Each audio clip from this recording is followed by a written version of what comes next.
تو اب تک پرائڈ اینڈ پریجوڈس میں آپ نے پارٹ 1 میں پڑھا ہے کہ کس طرح جین بنگلے کے پیار میں پڑتی ہے، الزبتھ کس طرح ڈارسی کو اگنور کرتی ہے، وجہ کیا ہے اگنور کرنے کی، کیونکہ ڈارسی پراؤڈ قسم کا انسان ہے۔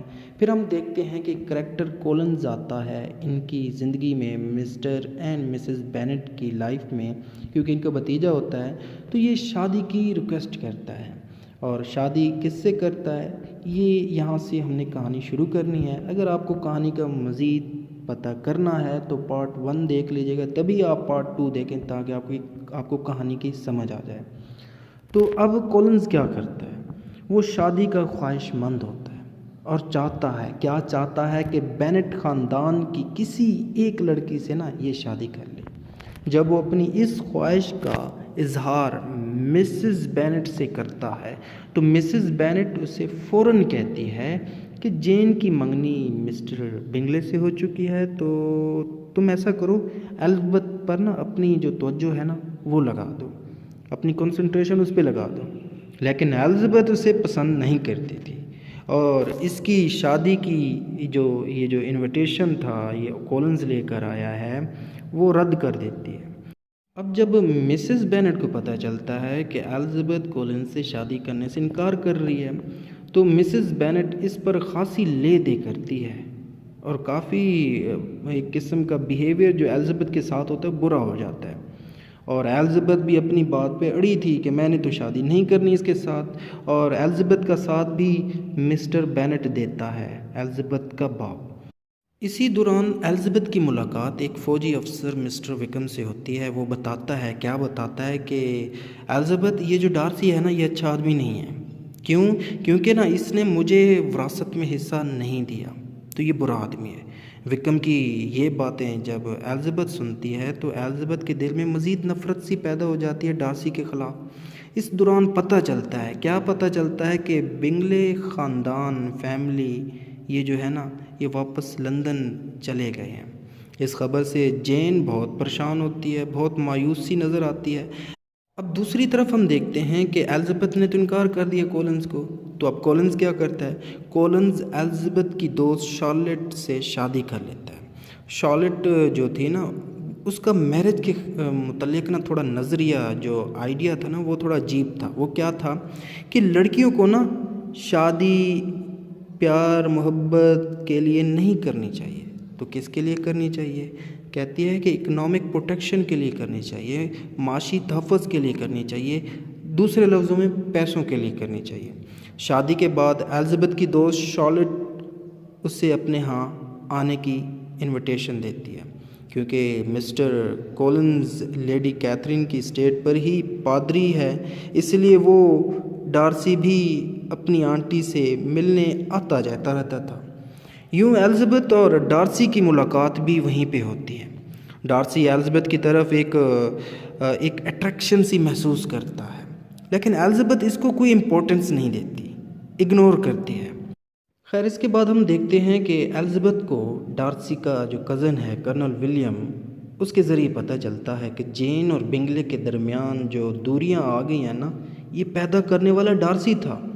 ڈارسی اس دن الزبتھ کو نا کیا کرنے والا تھا، پرپوز کرنے والا تھا شادی کا۔ الزبتھ غصے سے اس جو انویٹیشن ہے نا شادی کی کہ میں شادی کرنے والا ہوں تم سے، کیا مجھ سے شادی کرو گی، تو رد کر دیتی ہے، کہتی ہے کہ میں تم سے شادی نہیں کرنے والی اگر تم دنیا کا آخری انسان بھی ہو۔ الزبتھ وہیں پہ کھڑے کھڑے غصے میں کہتی ہے کہ ڈارسی تمہاری وجہ سے جین اور بنگلے الگ ہوئے، تو ڈارسی کہتا ہے تم ٹھیک کہہ رہی ہو، میری وجہ سے تو ریزنز ہی ہیں۔ خیر اگلے دن کیا ہوتا ہے، ایک دوسرا دن گزرتا ہے، ڈارسی اپنے ریزنز ایک لیٹر کے ذریعے بتاتا ہے اور اپنی جو پوزیشن ہے نا وہ کلیئر کرنے کی کوشش کرتا ہے، اور کیا بتاتا ہے کہ الزبتھ تمہاری ماں اور بہنوں کی وجہ سے نا ان کا جو بیہیویئر تو جو تھا نا وہ کافی عجیب قسم کا تھا، مجھے بنگلے کی فکر پڑ گئی تھی تو اسی لیے میں نے یہ سب کیا۔ اور پھر الزبتھ کو وکم کی اصلیت کے متعلق بھی بتاتا ہے کہ وہ شخص جو ہے نا وکم وہ فراڈ ہے جو اس کی دولت ہتھیانا چاہتا ہے، یعنی ڈارسی کی دولت، اس نے اس کی بہن کو بھی ورغلانے کی کوشش کی ہے۔ اس تمام وضاحت کے بعد الزبتھ کا ڈارسی کے حوالے سے جو غصہ تھا وہ ختم ہونے والا تھا۔ اس کے کچھ دن بعد الزبتھ اپنے انکل اور آنٹی کے ساتھ ڈارسی کی اسٹیٹ پمبرلے میں آتی ہے۔ وہاں جا کے اسے معلوم ہوتا ہے کہ ڈارسی تو ایک رحم دل اور اچھا انسان ہے۔ ڈارسی انہیں گرم جوشی سے ملتا ہے، وہاں پہ ان کا ویلکم کرتا ہے۔ جب یہ پیمبرلے پہنچتی ہیں، الزبتھ ڈارسی کی بہن جو ہے اس سے ملتی ہے اور اس کی پرسنالٹی سے الزبتھ کافی امپریس ہوتی ہے۔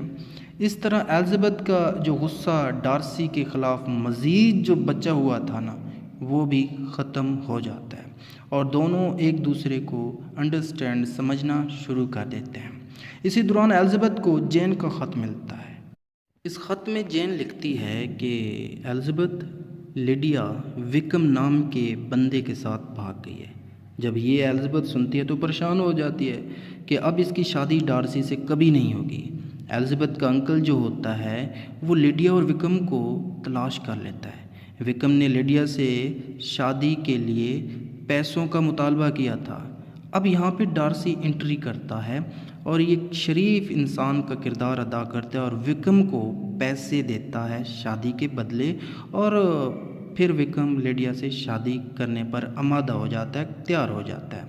الزبتھ کو جب یہ ساری چیزیں پتہ چلتی ہے کہ یہ جو ڈارسی ہے اس کی وجہ سے شادی طے پائی اور بدنامی سے ہم بچ گئے، تو یہ کافی خوش ہو جاتی ہے یہ اپنا الزبتھ۔